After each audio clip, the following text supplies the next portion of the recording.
शायद ही मैंने कभी कोई ऐसी फिल्म देखी हो जिसे देखने के बाद मुझे लगे कि यार एक बुरा इंसान होना भी कोई इतनी बुरी बात नहीं है। और ये फिल्म है 2026 की लेटेस्ट रिलीज द विलन। मैंने बहुत से लोगों को इस फिल्म को एक्सप्लेन करते हुए सुना है और लगभग सबने इसे एक लो बजट आर्ट फिल्म मान लिया, लेकिन मैं आपको सच बताऊं तो ये लिटरली इंसानी दिमाग को पालतू बनाने वाली एक खौफनाक डॉक्यूमेंट्री है। इसे देखने के बाद मुझे अजीब सी फीलिंग आई कि ऐसा एंडिंग भी ठीक ही है, और फिर मैंने डर के मारे खुद को एक थप्पड़ मारा, क्योंकि ये फिल्म शुरू से लेकर अंत तक इंसानियत के एकदम खिलाफ है। खून खराबे वाली फिल्मों से अलग ये फिल्म आपके दिमाग के साथ खेलती है, एक पूरा साइकोलॉजिकल टॉर्चर। डायरेक्टर का असली मकसद क्या है ये मैं आपको आखिर में समझाऊंगा। तो चलिए कहानी शुरू करते हैं। कहानी का मेन कैरेक्टर 19 साल का एक आवारा लड़का है, टॉमी। ये दिन भर कुछ नहीं करता सिवाय पंगे लेने के, लेकिन इसका रूटीन बड़ा फिक्स है। हर रात टाइम पर पब में जाना, शराब और ड्रग्स लेना, और दिन में अपना फोन निकालकर सड़कों पर खुद के लड़ाई झगड़े रिकॉर्ड करना, छोटे बच्चों को बुली करना और फिर उन वीडियोस को इंटरनेट पर डालकर अपने बुरे कामों का दिखावा करना। आप कह सकते हैं कि दुनिया का कोई ऐसा बुरा काम नहीं जो उसने न किया हो। लेकिन फिर कहानी में आता है एक बड़ा ट्विस्ट। एक दिन शराब पीकर निकलते ही उसे पीछे से कोई बेहोश कर देता है। जब उसकी आंख खुलती है तो वो खुद को एक बेसमेंट में कैद पाता है। उसके गले में कुत्तों वाला एक पट्टा बंधा था। सामने वाला इंसान उसे किसी बिगड़े हुए कुत्ते की तरह जंजीर से बांध कर रखता है। लेकिन अजीब बात यह थी कि वो उसे टॉर्चर नहीं कर रहा था, बल्कि उसे एक इंसानी पालतू जानवर की तरह ट्रीट कर रहा था। अच्छा खाना, अच्छी सुख सुविधाएं, और यह सब एक समय के उस खूंखार गली के गुंडे के लिए किसी घोर अपमान से कम नहीं था। गले में बंधी उस लोहे की जंजीर ने टॉमी के अंदर की बदले की आग को जलने से पहले ही बुझा दिया। टॉमी के चिल्लाने और बदतमीजी करने पर भी उस आदमी क्रिस को कोई गुस्सा नहीं आता। उल्टा वो टॉमी को बड़े प्यार से नीचे लिटाता है, जैसे डर रहा हो कि कहीं टॉमी को चोट न लग जाए। लेकिन क्रिस के इस पागलपन से भी बड़ी अजीब बात यह थी कि घर में उसकी एक पत्नी और बच्चा भी हैं, और वो दोनों भी क्रिस के इस किसी इंसान को जबरदस्ती बदल देने वाले प्लान से पूरी तरह सहमत हैं। अब क्योंकि टॉमी बार बार खाना गिरा देता था और बेसमेंट गंदा कर देता था, तो क्रिस ने साफ सफाई के लिए एक औरत को काम पर रखा, लीना। लीना मैसिडोनिया से आई एक प्रवासी थी, जिसके पास न तो कोई लीगल नौकरी थी और न ही वीजा। जब लीना पहली बार सफाई करने बेसमेंट में आई और उसने एक इंसान को जंजीरों में बंधा देखा तो उसके रोंगटे खड़े हो गए। वो तुरंत वहाँ से भागना चाहती थी। उसे समझ आ गया था कि क्रिस एक साइकोपैथ है, लेकिन क्रिस ने उसे रोक लिया। उसने कहा कि वो जानता है कि लीना का वीजा एक्सपायर होने वाला है और उसे वापस भेज दिया जाएगा। उसने लीना की मदद करने का लालच दिया और लीना मान गई। शायद उसके लिए अपने देश वापस जाना इस अजीबो गरीब परिवार से भी ज्यादा डरावना था। क्रिस लीना को सफाई के दौरान टॉमी से बचने के लिए टीजर और पेपर स्प्रे देता है, और पेपर स्प्रे दे रखा था ताकि अगर टॉमी उस पर हमला करे तो वो खुद को बचा सके। जब लीना बेसमेंट में आती तो टॉमी उसे देखकर गिड़गिड़ाता, प्लीज मुझे यहाँ से निकाल दो, पुलिस को बुलाओ। लेकिन लीना अपने कान बंद कर लेती। वो टॉमी की आंखों में झांकने से बचती और रोबोट की तरह अपना काम करके चली जाती। लीना को बस अपना काम से काम रखना था। टॉमी अपनी पूरी ताकत लगाकर जंजीर तोड़ने की कोशिश करता, यहाँ तक कि जोर लगाकर उसके हाथों से खून रिसने लगता, लेकिन वो मोटी जंजीर टस से मस नहीं होती। क्रिस का असली खेल अब शुरू होता है। एक दिन क्रिस बेसमेंट में एक टीवी और वीसीआर लेकर आता है। वो टीवी चालू करता है और टॉमी को उसी के वो पुराने वीडियोस दिखाता है जिन्हें टॉमी इंटरनेट पर डालता था। वीडियो में टॉमी लोगों की गाड़ियां तोड़ रहा था, कमजोरों को पीट रहा था। क्रिस चाहता था कि टॉमी इन वीडियोस को देखकर शर्मिंदगी महसूस करे, उसकी आंखों में पछतावा दिखे। लेकिन टॉमी का ईगो अभी भी जिंदा था। उसे आज भी अपने उन गुंडागर्दी वाले कारनामों पर गर्व महसूस हो रहा था। जब क्रिस देखता है कि टॉमी पर इसका कोई असर नहीं हो रहा तो वो टीवी बंद करता है और बेसमेंट में कुछ अजीब सा बहुत ही शांति भरा क्लासिकल म्यूजिक और उपदेशों की ऑडियो टेप फुल वॉल्यूम में चला देता है। ये टॉमी के तेज और हिंसक दिमाग के लिए किसी भयानक टॉर्चर से कम नहीं था। वो बेसमेंट में पागलों की तरह छटपटाने लगता है, चिल्लाता है, लेकिन कोई सुनने वाला नहीं था। कुछ दिन और बीत जाते हैं। एक दिन क्रिस अपनी पत्नी कैथरीन को बड़े गर्व के साथ बेसमेंट में लाता है ताकि वो अपनी इस इंसान को पालतू बनाने वाली ट्रेनिंग का नतीजा दिखा सके। लेकिन जब वो नीचे पहुंचते हैं तो वहाँ का नजारा देखकर क्रिस सन्न रह जाता है। टॉमी ने पूरे बेसमेंट को अपने मलमूत्र और गंदे खाने से सड़ा रखा था, और जैसे ही कैथरीन आगे बढ़ती है टॉमी अपने यूरिन से सने हुए कपड़े सीधे कैथरीन के ऊपर फेंक देता है। ये देखकर क्रिस के अंदर का वो शांत जानवर जाग उठता है। अपनी पत्नी का यह अपमान उसके बर्दाश्त के बाहर था। टॉमी अब भी नहीं रुकता। वो लगातार गंदी गंदी गालियां बकना शुरू कर देता है, ऐसी गालियां जो क्रिस ने अपनी पूरी जिंदगी में नहीं सुनी थी। क्रिस चुपचाप अपनी जेब से पेपर स्प्रे निकालता है और सीधा टॉमी की आंखों में स्प्रे कर देता है। टॉमी चीखते हुए जमीन पर गिर पड़ता है, आंखों में जैसे तेजाब डाल दिया गया हो। और इसके बाद शुरू होता है क्रिस का तांडव। वो एक मोटा डंडा उठाता है और टॉमी को तब तक बेरहमी से पीटता है जब तक टॉमी अधमरा होकर रोने नहीं लगता। इस भयंकर मार के बाद टॉमी पहली बार अंदर से टूटता है। वो क्रिस के सामने तो एकदम सीधा और खामोश हो जाता है, लेकिन उसके अंदर का जहर अभी भी जिंदा था। अगले दिन जब लीना अकेली सफाई करने आती है तो टॉमी अपनी सारी भड़ास और फ्रस्ट्रेशन लीना पर निकालता डालता है। वो लीना को कैरेक्टरलेस कहता है,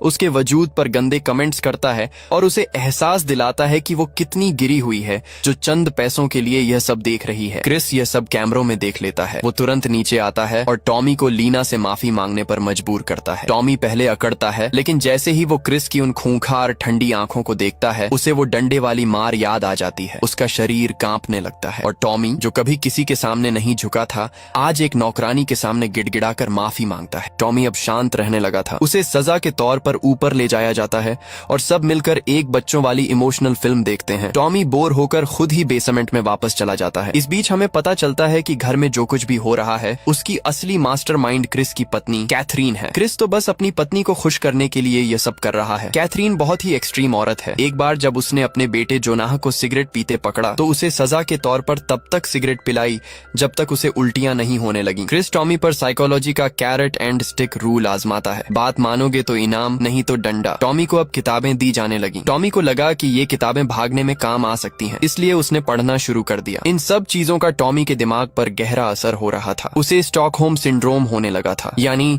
जब शिकार को अपने ही शिकारी से हमदर्दी या प्यार होने लगे। उसे अपने ही पुराने वीडियोस देखकर अब शर्मिंदगी महसूस होने लगी थी। टॉमी का बर्ताव इतना बदल गया कि इस परिवार ने टॉमी का जन्मदिन मनाया। उन्होंने बेसमेंट में गुब्बारे लगाए, केक काटा और उसके लिए हैप्पी बर्थडे का गाना गाया। टॉमी, जिसने अपनी पूरी जिंदगी में सिर्फ नफरत और गालियां देखी थीं, पहली बार किसी परिवार का प्यार महसूस कर रहा था। वो अंदर से पूरी तरह पिघल चुका था। इसके बाद उनका भरोसा इतना बढ़ गया कि वो टॉमी को बेहोश करके शहर से दूर एक बहुत ही खूबसूरत खुली जगह पर कैंपिंग के लिए ले गए। जब टॉमी की आंखें खुली तो सामने हरी घास, खुला आसमान और मुस्कुराता हुआ क्रिस का परिवार था। उन्होंने साथ में खाना खाया, गेम्स खेले और हंसे। टॉमी के पास भागने के लिए पूरी खुली दुनिया थी, लेकिन उसने भागने की कोई कोशिश नहीं की। उसका दिमाग अब पूरी तरह से कैद हो चुका था। वो अब आजादी नहीं चाहता था। वो बस इस परिवार की गुड बुक्स में रहना चाहता था। घर वापस आने पर उन्होंने टॉमी को और ज्यादा आजादी दी। उन्होंने घर की छत पर एक स्लाइडिंग रेलिंग लगा दी और टॉमी की जंजीर को उससे जोड़ दिया। अब टॉमी बेसमेंट से निकलकर पूरे घर में घूम सकता था, टीवी देख सकता था, खुद वॉशरूम जा सकता था। लेकिन घर के हर बाहरी दरवाजे पर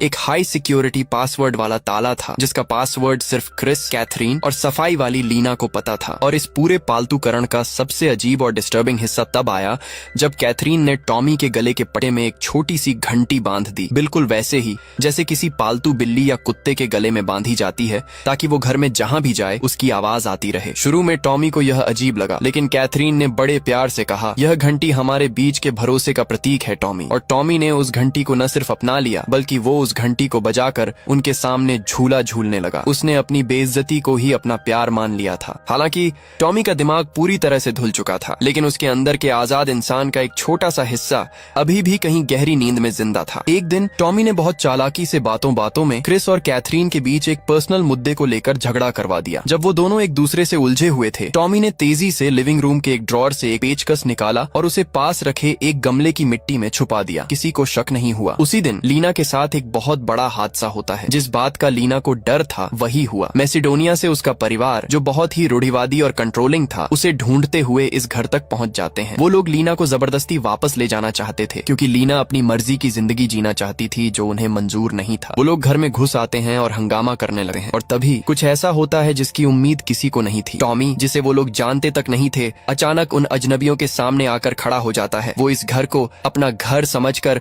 उन अनजान लोगों से भिड़ जाता है। एक जंजीर में बंधा हुआ इंसान अपने किडनैपर्स के घर को बचाने के लिए जान की बाजी लगा रहा था। वो लोग टॉमी को बहुत बुरी तरह पीटे हैं, लेकिन टॉमी पीछे नहीं हटा। इस घटना को देखकर लीना को बहुत गहरा झटका लगता है। लीना समझ जाती है कि टॉमी और उसमें कोई फर्क नहीं है। लीना अपने रूढ़िवादी परिवार के जबरदस्ती वाले प्यार और कंट्रोल से भागना चाहती थी, और टॉमी भी यहाँ एक नए परिवार के जबरदस्ती वाले प्यार का गुलाम बन चुका था। जाते जाते लीना के अंदर इंसानियत जागती है और वो टॉमी के कान में घर के बाहर वाले दरवाजे का पासवर्ड बता देती है। जब क्रिस शाम को घर लौटता है और देखता है कि टॉमी ने उसके घर को बचाने के लिए इतनी मार खाई है, तो वो बहुत खुश होता है। वो टॉमी को एक अच्छा बेटा मान लेता है, लेकिन साथ ही वो ऐलान करता है कि कल ही वो इस पूरे घर में दुनिया का सबसे बेहतरीन और अभेद्य सिक्योरिटी सिस्टम और कैमरे लगाएगा, ताकि कोई भी बाहर का इंसान अंदर ना आ सके। ये सुनते ही टॉमी के अंदर खतरे की घंटी बज उठती है। उसे एहसास होता है कि अगर ये सिक्योरिटी लग गई तो वो कभी भी इस घर से बाहर नहीं निकल पाएगा। आज की रात उसकी आजादी की आखिरी उम्मीद थी। रात का अंधेरा गहराता है, पूरे घर में सन्नाटा है। टॉमी बहुत धीरे से उठता है। उसने पहले ही एक च्युइंग गम चबाकर अपनी घंटी पर चिपका दी थी ताकि उसके हिलने डुलने पर घंटी की आवाज ना आए। वो दबे पांव पासवर्ड डालकर ताले खोलता है और गमले से वो पेचकस निकालता है। वो महीनों से अपनी गर्दन और कमर में बंधी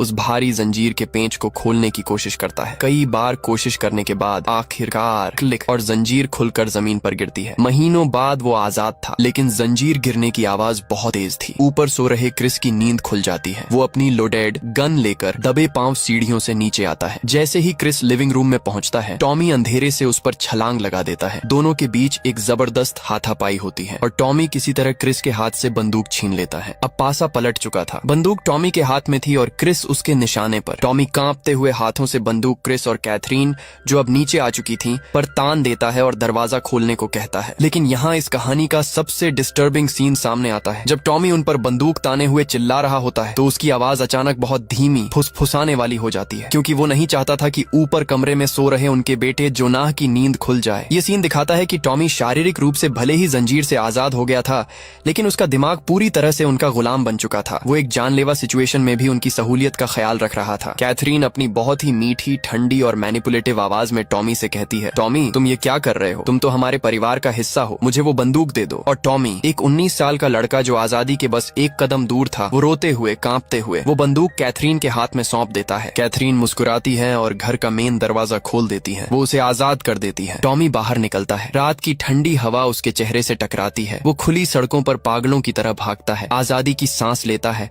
और आखिरकार बहुत मुश्किल से अपने असली घर पहुंचता है। लेकिन यहाँ कहानी एक और दर्दनाक मोड़ लेती है। जब वो घर पहुंचता है और पुलिस उससे पूछताछ करने आती है तो टॉमी साफ झूठ बोल देता है। वो किडनैपिंग की बात से मुकर जाता है और कहता है कि वो बस कुछ दिनों के लिए अकेले कहीं चला गया था। उसे अपने ही घर में अपने असली माता पिता के बीच अब कोई अपनापन महसूस नहीं होता। उसके माता पिता को भी उसके गायब होने से या उसके वापस आने से कोई खास फर्क नहीं पड़ा था। उसे वो घर बहुत ठंडा और पराया लगता है। टॉमी अपने कमरे में उदास बैठा अपनी गर्लफ्रेंड की तस्वीर देखता है। उसके दिमाग में एक बहुत ही डरावना और ट्विस्टेड विचार जन्म लेता है। वो अपनी गर्लफ्रेंड को ढूंढते हुए शहर के एक पब में जाता है। वो उसे वहाँ नशे में धुत, बदहवास हालत में टेबल पर पड़ा हुआ देखता है। उसे अपनी गर्लफ्रेंड में अपना वो पुराना, आवारा और बिगड़ैल रूप नजर आता है। टॉमी अपनी गर्लफ्रेंड को सहारा देकर बाहर लाता है, अपनी कार में बिठाता है। वो उसे शहर से दूर एक सुनसान जगह ले जाता है। वहाँ वो अपनी ही कार को आग लगा देता है ताकि कोई सबूत न बचे। फिर वो अपनी गर्लफ्रेंड को बेहोश करता है, उसे अपनी बाहों में उठाता है और पैदल चलता हुआ वापस, जी हाँ, वापस क्रिस और कैथरीन के उसी घर के दरवाजे पर पहुंच जाता है। वो घर के बाहर खड़ा होता है और अपनी गर्दन की वो घंटी निकाल कर बजाने लगता है, इस इंतजार में कि उसका नया परिवार दरवाजा खोलेगा